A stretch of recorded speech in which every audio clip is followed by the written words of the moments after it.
Pass Tamil season 9 டே 76 அடுத்த ப்ரோமோவில் பார்த்தீங்கன்னா வினோத்துடைய captaincy பற்றி தான் கேட்குறாங்க.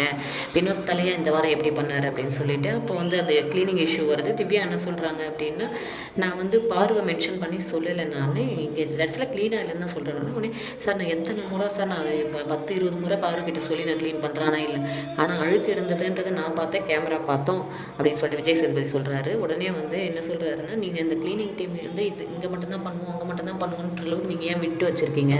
அது என்ன டீல் வந்து இந்த க்ளீனிங் டீம் வந்து ஹவுஸ் க்ளீனிங் உங்ககிட்ட வச்சாங்க அப்படின்னு சொல்லி கேட்குறாங்க. அதாவது வந்து பார்வதி சாண்ட்ரா சொல்லிட்டு இருந்தாங்க இல்லையா, நான் இங்கே க்ளீன் பண்ணுறேன், நான் அங்கே க்ளீன் பண்ணுறேன்னு சொல்லி விக்ரம் அண்ட் கமருதீன் வந்து ஹெல்ப் பண்ணுறோம் அப்படின்னு சொல்லி சொன்னாங்க. அவங்ககிட்டயும் வந்து இல்லை இதில் ஹெல்ப் பண்ணுங்கள் அதில் ஹெல்ப் பண்ணுங்கன்னு சொன்னாங்க இல்லையா, அதை பற்றி தான் இவர் வந்து விசாரிச்சுட்டு இருக்காரு. பார்ப்போம் இது வந்து வினோத்க்கு ரோஸ்ட்டாக இருக்கா இல்லை அவருடைய அறியாமையை தெளிவுபடுத்துறதுக்கு இதுவாக என்னன்னு தெரியல.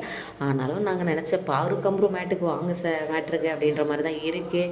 அவர் கேட்குறாரா இல்லையான்னு தெரிஞ்சுட்டு வந்து சொல்கிறோம். நம்ம சேனலை சப்ஸ்கிரைப் பண்ணிக்கோங்க. தேங்க்யூ.